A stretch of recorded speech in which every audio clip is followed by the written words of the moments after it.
then flinched. A thick, black vein throbbed under her left eye, squirming. She pressed a finger to it. It bit her. Her scream died as her jaw clamped shut. In the mirror, her reflection tilted its head, smiling with too many teeth. "Always here," it hissed in her voice. "Since you were 6. Since the closet." Her fingernails tore off. Bone claws punched through her fingertips. She gagged as something wet and hot crawled up her throat, a knotted tangle of centipede legs and matted hair, clicking excitedly. It pried her eyes open, forced her to watch as her ribs split into jagged petals. The last thought she owned was her mother's laughter echoing from her childhood closet. The last thought it gave her was worse: Mom's next. The bathroom door creaked open. Celine's body skipped downstairs, humming her favorite lullaby. Her phone lit up in the dark, coming over. "Mama. I'll check under your bed first." Father Adrian entered the ancient monastery, summoned to investigate the sudden disappearance of 5 nuns. The moment he stepped inside, the heavy wooden door slammed shut behind him. The air smelled of damp stone and decay. At the end of the dim hallway stood a nun, her back turned, her veil fluttering unnaturally despite the still air. "Who's there?" Adrian called, gripping his rosary. She turned. Her face was a hollow abyss, her mouth opening impossibly wide, releasing a deafening, inhuman scream. The walls bled black ichor, and faint, tortured whispers filled the air. Adrian ran toward the chapel, but the floor twisted beneath his feet, dragging him into the crypt below. Candles flickered to life, revealing the missing nuns suspended from the ceiling, their eyes sewn shut, their mouths whispering prayers in reverse. A voice thundered from the shadows, "You were brought here to confess. Your sins cannot be forgiven." Adrian's breath hitched. A clawed hand erupted from the darkness, grabbing his chest, and the last thing he saw was his reflection in the creature's eyes, pleading, screaming, already consumed. The next morning, the monastery stood empty. But if you listened closely near the chapel door, you could hear faint whispers: "Confess. Confess. Confess." Are you brave enough to look behind you? Stick around till the end for the twist you'll never forget. Sister Maria knelt in the candlelit chapel, her whispers echoing into silence. Midnight struck. Behind her, the shadows moved.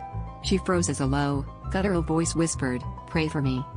Turning slowly, she saw a figure, a nun, but its face was a hollow void, dripping black ichor. Maria stumbled backward, the rosary cutting into her hand. The candles snuffed out one by one, leaving her in utter darkness. The void-faced figure loomed closer, whispering, "You wear the cloth, but your soul is mine." Her screams were swallowed by the darkness.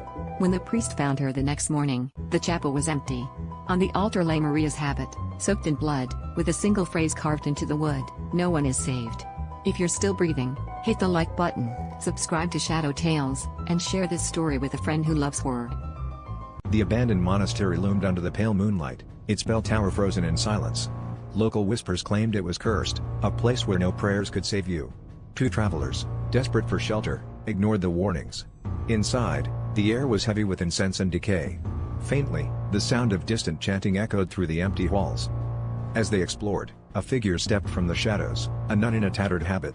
Her veil obscured her face, her hands clasped tightly around a rosary that looked rusted with blood. "Do you seek salvation?" she whispered, her voice layered with an unnatural growl. One traveler nodded nervously, but the other grabbed his arm, pulling him back. "We should go," he hissed. The nun's head tilted sharply, an audible snap reverberating in the room. Too late. Her veil fluttered as she lifted it, revealing hollow eye sockets that oozed black tears. Her jaw unhinged, stretching impossibly wide, revealing rows of sharp, yellowed teeth. Shadows poured from her mouth like living creatures, crawling across the walls and floor. The travelers ran, but the hallways warped, closing in like a labyrinth. The chanting grew louder, now a guttural roar. One man tripped, screaming as the shadows wrapped around his body, pulling him into the floor. His face dissolved, his mouth frozen in a silent scream. The other traveler burst into the chapel, slamming the door behind him. But the nun was already there, waiting, her form towering and twisted, her rosary now a chain of teeth. She whispered, "Pray," before plunging her clawed hands into his chest, ripping out his shadow. The next morning, the monastery bell tolled for the first time in centuries. Inside, 2 new figures stood motionless, hollow-eyed and silent, among the pews. Lena was brushing her teeth late at night, staring at herself in the bathroom mirror. The house was quiet, the kind of silence that felt too heavy. She leaned down to rinse her mouth, but when she straightened back up, her reflection didn't move. It just stood there, grinning. Paralyzed, Lena's mind raced.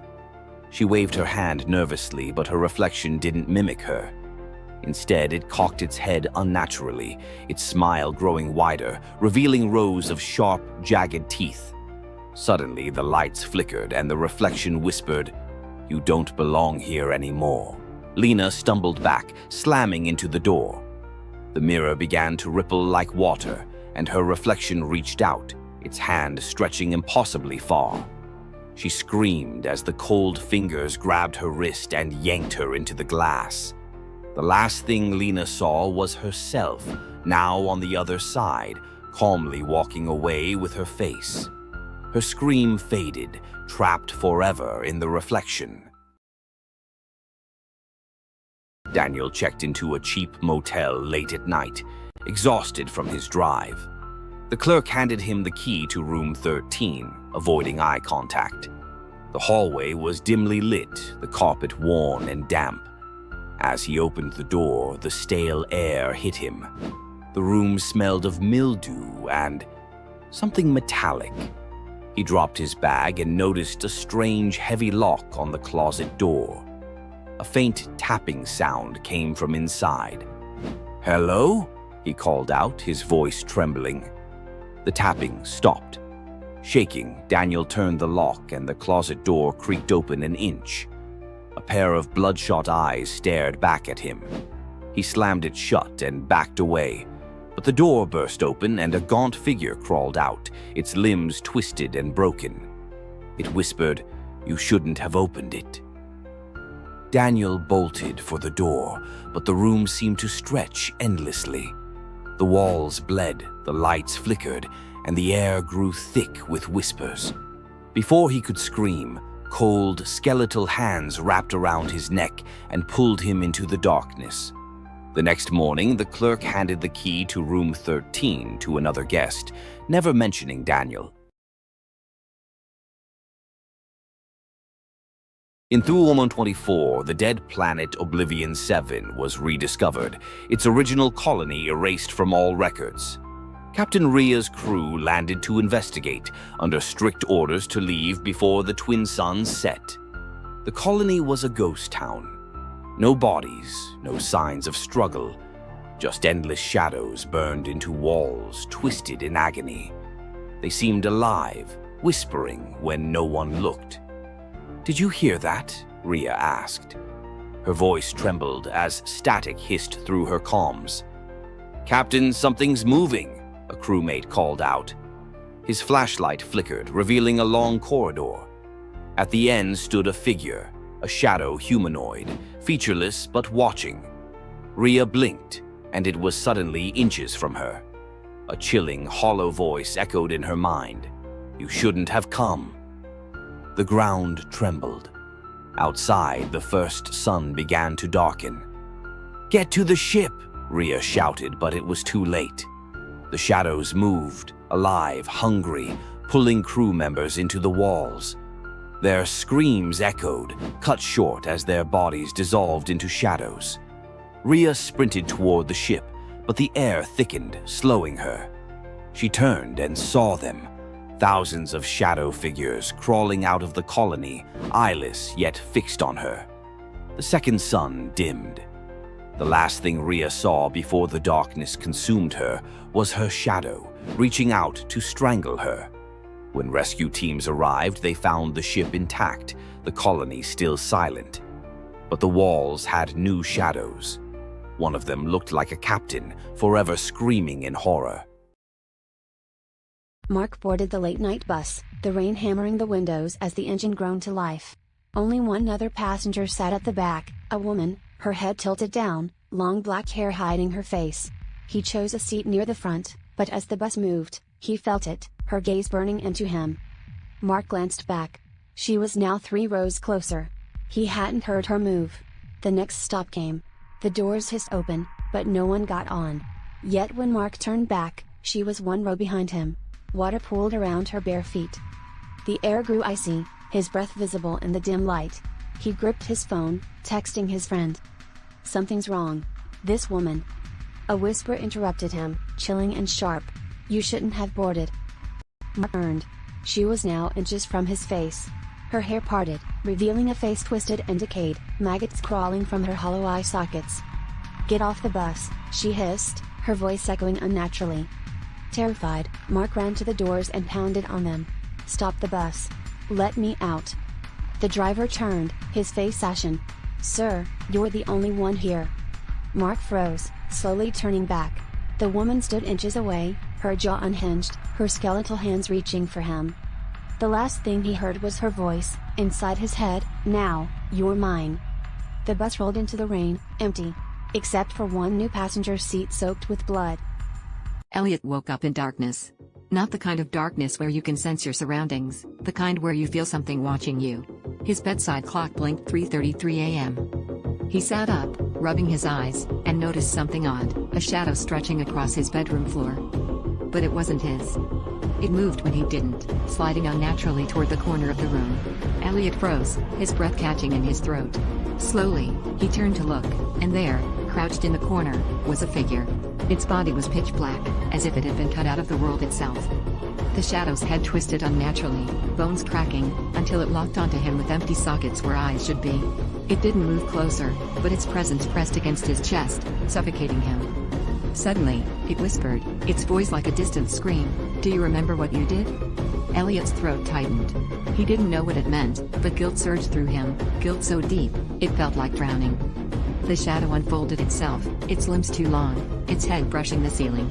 The walls around him began to distort, bulging inward as though the room were alive. "I'm here to collect," it hissed, its empty sockets glowing with faint, sickly light. Elliot tried to scream, but no sound came out. The shadow lunged forward, grabbing him by the face, its touch colder than death. His skin began to burn, black veins spreading under the surface. And then, everything went dark. When the sun rose, Elliot's bed was empty. The only thing left behind was a faint outline of his shadow on the wall, twisted in a silent, eternal scream. But if you stood there long enough, you'd swear it started to move. Jake lived alone in a cramped apartment where a full-length mirror stood bolted to the wall across from his bed. He never liked mirrors much, but it had come with the place, and removing it wasn't an option. One night, after a long shift, Jake collapsed into bed. The dim glow of his bedside lamp cast just enough light to reflect his room in the mirror. As he stared at it, fighting sleep, he noticed something odd. His reflection didn't match his movements. Jake froze. Slowly, he raised his right hand. His reflection raised its left. Chills ran down his spine. He sat up, staring at the mirror. His reflection smiled. Jake wasn't smiling. Heart pounding, he grabbed a blanket and threw it over the mirror, suffocating its eerie presence. Breathing heavily, he turned off the light and tried to sleep. A sound woke him in the middle of the night, a faint rustling, like fabric being dragged across the floor. He turned on the light. The blanket was on the floor, crumpled at the base of the mirror. Jake's reflection was gone. The mirror was empty. Just the room. Just him. Then he felt it, cold breath on the back of his neck. Before he could scream, two pale hands reached out from the mirror, grabbed his shoulders, and yanked him in. The next tenant moved in a month later. They admired the antique mirror in the bedroom. It reflected the room perfectly, except for one thing. Sometimes, late at night, you can see Jake staring back, pounding silently on the glass. Elliot's new apartment came with a locked door in the basement. The landlord had been firm. Don't try to open it. It's been sealed for a reason. But curiosity gnawed at him. Why was it locked? What was behind it? One stormy night, unable to resist any longer, he grabbed a crowbar and pried it open. The door creaked, releasing a foul stench that turned his stomach. A narrow staircase spiraled into darkness. Elliot hesitated but descended, flashlight in hand. The beam revealed strange, childlike drawings etched into the walls, figures with twisted faces and hands reaching upward. At the bottom, the air felt alive, heavy with something he couldn't name. In the center of the small room stood a single wooden chair. Tied to it was a doll, its face cracked, its eyes made of human teeth. As he approached, the flashlight flickered. The door above slammed shut. The doll's head turned slowly toward him, its mouth opening far too wide. A voice like a child's scream and a growl combined echoed, "You shouldn't have let us out." The walls began to move, the drawing stretching, crawling toward him. Tiny clawed hands burst from the cracks, grabbing at his legs. Elliot screamed, clawing at the stairs, but the hands pulled him back. The doll's laugh filled the room as the darkness consumed him. The next tenant found the basement door locked again, with no key to be found. But late at night, if you stood close enough, you could hear scratching from the other side, and Elliot's muffled screams begging to be let out. Mia's lost cat led her to the abandoned hospital, its halls dripping with decay and shadowed whispers. The town's legend warned of room 404, where screams of the damned were said to echo eternally. She found Leo near a cracked door labeled 404. His fur stood on end and he hissed at the dark corner of the room. "Leo, let's go," Mia whispered, but the door slammed shut behind her. The air turned icy. The dim flashlight revealed walls streaked with red, faces pressed into the tiles, their mouths frozen mid-scream. A deep wail erupted, not from the walls, but everywhere, inside her head, shaking her bones. Mia froze as the corner darkened unnaturally. A figure crawled out, its body twisted, its face eyeless yet staring. It grinned with teeth too jagged, too many. "You shouldn't have come here," it rasped, its voice a chorus of agony. The walls began to move. Hands pushed out, clawing, reaching. Mia's flashlight flickered and fell. In the brief flashes, she saw Leo's body, broken, lifeless. Before she could scream, the creature lunged, its maw impossibly wide, devouring the light.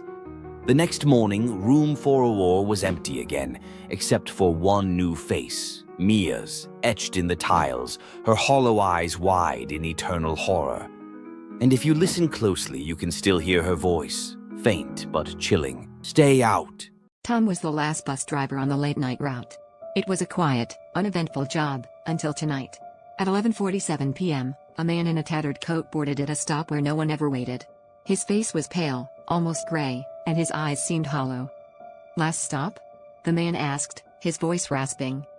Tom nodded, uneasily. "Yeah, in 10 minutes." The bus was empty, yet the man chose to sit directly behind Tom. He could feel the man's cold stare burning into the back of his neck. As Tom drove, the streetlights flickered and went out one by one. The darkness outside grew thicker, swallowing the road ahead. Tom glanced in the rearview mirror.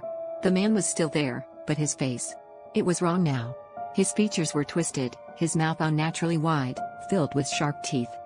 A sudden chill crept over Tom, and the air smelled of decay. He gripped the wheel tighter, refusing to look back. "Why are you shaking?" the man whispered from directly behind him, though Tom never heard him move. Tom slammed the brakes, but the bus wouldn't stop. The speedometer climbed on its own, 40, 60, 80 miles per hour. "Where are we going?" Tom yelled, panic gripping him.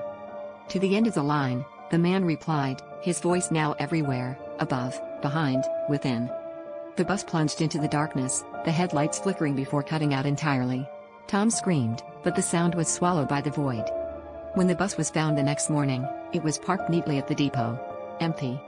But on the security footage, there was no record of Tom ever leaving his seat, or of anyone else ever boarding. Tom always took the shortcut home through the forest, even at night. Tonight was no different, except for the faint whisper he heard behind him. "Turn around." He froze, his breath fogged in the cold air. Slowly, he glanced over his shoulder, nothing but shadows among the trees. He quickened his pace, but the whisper grew louder, clearer. "I see you." The trees seemed to close in around him, their twisted branches clawing at the sky. His flashlight flickered. In the beam, he caught a glimpse of something, too pale, too thin, just ahead. blocking the path. It grinned. Its hollow eyes locked onto his, and its mouth stretched unnaturally wide. Tom stumbled back, his flashlight falling. The light went out. The whisper came again, but this time it was right next to his ear. "Run!" He bolted blindly, tripping over roots and rocks. The whispers turned into laughter, echoing all around him. Suddenly, the forest opened into his backyard. He collapsed onto the porch, gasping, and turned to look back. The forest was silent, empty. But then, the whisper came again, soft, chilling, and from inside his house, "You didn't make it home alone."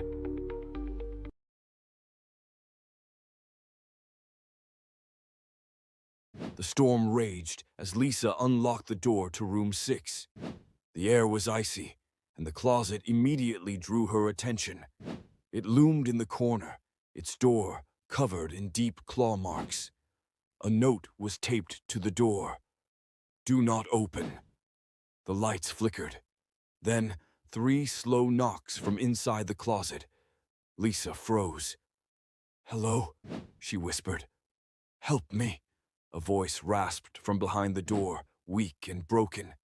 Her hands trembled as she stepped closer. "Knock. Knock. Knock. Please." The voice begged, louder now, anguished. Against every instinct, Lisa grabbed the handle and yanked the door open. The darkness inside wasn't empty. A figure crawled out, its body twisted and wrong, skin stretched over jagged bones. Its eyes were hollow, and its grin stretched unnaturally wide. Lisa tried to scream, but it grabbed her throat, dragging her into the black void inside the closet. When the storm cleared, room 6 was empty. The only sign Lisa had ever been there, her face stitched into the closet door. Ethan drove down the empty highway at 2 a.m., the rain pounding against his windshield. His car's wipers struggled to keep up, and the radio crackled with static. Suddenly, his headlights caught a figure on the roadside. A woman in a soaked white dress, her thumb extended for a ride. Against his better judgment, Ethan slowed down and rolled down the window. "Need a lift?" he asked. The woman nodded silently, her face obscured by wet hair. She slid into the back seat without a word, dripping water onto the upholstery. "Where are you headed?" Ethan asked, glancing at her in the rearview mirror. She didn't respond. Her gaze was fixed out the window, her expression unreadable. Uneasy, Ethan focused on the road, but his eyes kept darting to the mirror. Something about her was wrong. Her hands were pale and motionless, and her dress seemed frayed, almost ancient. Finally, he broke the silence. "Rough night, huh?" She turned her head slowly, meeting his eyes in the mirror. Her face was gaunt, her eyes hollow, and her lips twisted into a chilling smile. "You missed the turn," she whispered. "What turn?" Ethan stammered, gripping the wheel tighter. She leaned forward, her voice low and chilling. "The one that leads to your end." Before he could react, the car swerved violently on its own. Ethan slammed the brakes, but the vehicle spun out, skidding into the ditch. When he looked back, the woman was gone. Shaking, Ethan stumbled out of the car, his heart pounding. He scanned the road, but it was empty. Then he noticed something. Muddy footprints leading away from the car. And stopping directly behind him, a cold hand gripped his shoulder. The last thing he heard was her voice in his ear. "You should have kept driving." The rain swallowed his scream. It was supposed to be a harmless dare. Lisa and her friends stumbled upon the abandoned mansion at the edge of town, a place whispered about in hushed tones, the subject of every ghost story they'd ever heard growing up. The front door creaked open as if it had been expecting them. Dust floated in the air, illuminated by their flashlight beams. The house was silent, save for the occasional groan of the old wood beneath their feet. Just one room, Lisa said, trying to sound braver than she felt. We go in, take a picture, and we're out. They stopped in front of a door at the end of the hallway, its surface scratched and scarred. Lisa twisted the knob and stepped inside, her friends close behind. The room was empty except for a single chair in the center. The air was stale, suffocatingly still. Creepy, but not terrifying, Mark muttered, snapping a photo with his phone. That's when they noticed the door. It was gone. What the? Lisa turned in circles, her pulse racing. The doorway they had entered through was now just a seamless wall. Okay, very funny, Lisa said, forcing a laugh. Who's pulling this prank? No one's pranking you, Mark said, his voice trembling. It was right here. They banged on the wall, shouting for help, but their voices seemed to vanish into the room. The chair in the center scraped against the floor, moving on its own. Lisa froze. Did you see that? The chair turned to face them, and in the flickering beam of their flashlights, they saw a figure sitting in it. A shadowy, skeletal figure with hollow eyes that seemed to pierce through the dark. I was waiting, the figure rasped, its voice like dry leaves. The lights went out. Lisa screamed, but her voice was cut off as cold, unseen hands gripped her. Mark's flashlight flickered back on, but Lisa was gone. Lisa? He shouted, spinning around. The figure in the chair was gone too. In its place, the walls began to close in, the room shrinking, suffocating. Mark's breath quickened as he pounded on the walls, his flashlight falling to the floor. From somewhere in the dark, Lisa's voice echoed faintly, "You shouldn't have come here." The light flickered one last time, and the room went silent. The next day, the house stood empty again, its doors locked tight. The only sign of their visit was Lisa's phone, lying in the grass outside. On its screen was a single photo, a dark room, a chair in the center, and shadows that didn't belong. And if you looked closely, you could see Lisa and Mark's faces in the background, screaming to get out. The rain poured down in sheets as Alex pulled into the gravel driveway of an old, decrepit house. The place wasn't on any map, and he'd only stumbled upon it while driving through the backwoods. Perfect for the night, he muttered, grabbing his bag and heading for the door. The house creaked as he stepped inside, the scent of damp wood and decay heavy in the air. His flashlight beam danced across the walls, revealing faded wallpaper and furniture cloaked in dust. He found the living room, its centerpiece a grand fireplace with a cracked mirror hanging above it. Something about the mirror made him uneasy, its surface seemed too clean, too polished for a house like this. Setting his bag down, he turned to explore more of the house. That's when he noticed it. In the mirror, his reflection wasn't following his movements. While he stood still, the figure in the glass turned its head toward him and smiled. Alex froze, his breath catching in his throat. Slowly, he looked over his shoulder. Nothing. When he turned back, his reflection was back to normal. "Get a grip, Alex," he whispered, forcing a laugh. As the night went on, the house grew colder. Alex lit a fire in the hearth and sat down, scrolling through his phone. A faint tapping sound echoed from upstairs. He ignored it at first, but the taps grew louder, more insistent, like footsteps pacing back and forth. Grabbing his flashlight, Alex climbed the stairs, each step groaning under his weight. At the top, the hallway stretched into darkness, doors lining both sides. "Hello?" he called, his voice barely louder than a whisper. One of the doors creaked open, revealing a child's bedroom. The room was unnervingly untouched, stuffed animals sat neatly on shelves, a tiny bed made with precision. Then he saw it, a handwritten note on the nightstand. "Don't look in the mirrors." His blood ran cold. A floorboard creaked behind him. Spinning around, he found himself face to face with nothing. The door slammed shut. The mirror on the wall of the bedroom cracked, spiderwebbing across its surface. Through the shards, Alex could see the reflection of the hallway behind him, and a figure standing there. It wasn't him. The reflection stepped closer, its smile growing wider, splitting unnaturally from ear to ear. Alex screamed, but the sound was swallowed by the house. The reflection lunged forward, shattering the mirror entirely. The next morning, Alex's car sat abandoned in the driveway, doors wide open. Inside the house, the mirrors were whole again. But now, Alex's reflection stared out from each one, silently screaming, "Forever trapped." "Welcome to the house that watches," a whisper echoed in the empty halls. "Like, share and subscribe." The sign on the wrought iron gate was weathered, its letters barely legible, Elmshade Manor. Beneath it, a smaller sign read, "Enter at your own risk." Emma ignored it. She was an urban explorer, always on the hunt for abandoned places to film for her growing channel. The rumors about Elmshade Manor being haunted were just the kind of thing her audience craved. The house loomed ahead, its dark silhouette framed by the moonlight. The windows were shattered, the paint peeling. Yet, it felt alive, watching. As Emma pushed open the creaking door, the air inside felt heavier, colder, as if the house exhaled its icy breath to greet her. "Alright, let's see what's so scary about this place," she whispered to her camera. The grand hallway stretched before her, its floorboards groaning under her weight. Cobwebs draped the chandelier above, and a long-forgotten clock ticked faintly, though its hands never moved.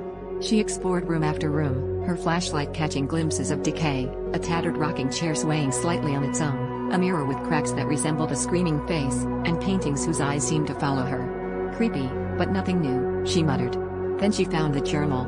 It lay on a dusty table in the study, its leather cover pristine despite the decay around it.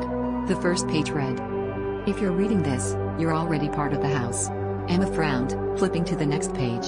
"Elm shade feeds on you. It lets you in, but it never lets you leave. Don't trust what you see." She laughed nervously. Nice touch, but a little too cliché. A crash echoed from upstairs.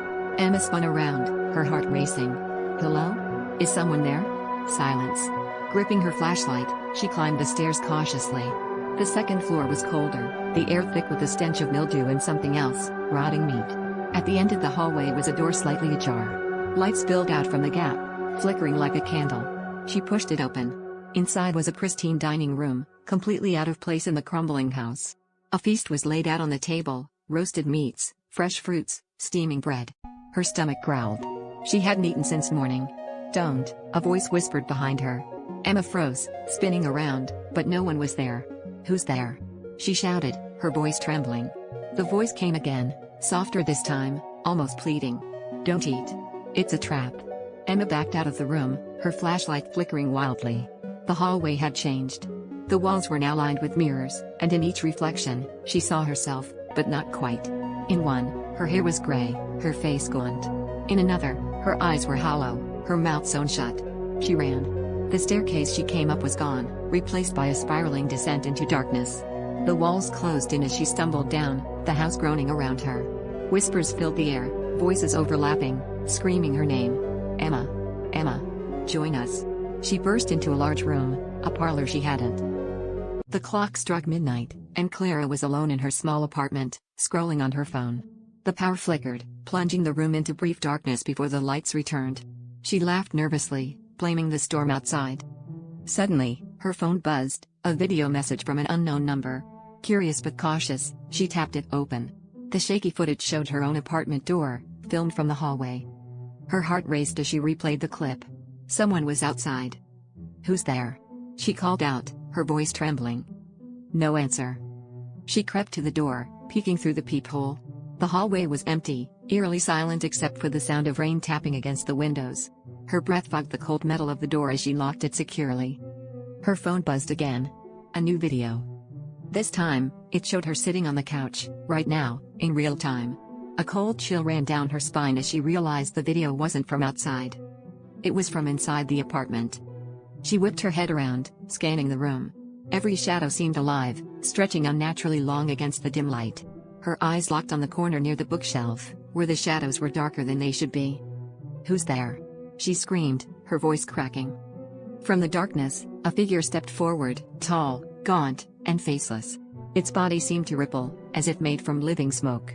Clara stumbled back, knocking over a lamp as the figure glided toward her. Her phone buzzed again. A text this time, "Run." She bolted to the bedroom, slamming the door shut and locking it. Her chest heaved as she pressed herself against the door. The sound of scratching began, long, deliberate strokes of nails on wood. Her phone buzzed once more. With shaking hands, she opened the message. "Don't look behind you." Her blood turned to ice as she realized. She hadn't locked the bedroom window. The soft sound of breathing filled the room, followed by a low, guttural laugh. Slowly, she turned, her body unwilling but compelled by terror. The figure loomed in the corner, closer than before, its smoky tendrils curling around the edges of the room. It raised a hand, pointing directly at her.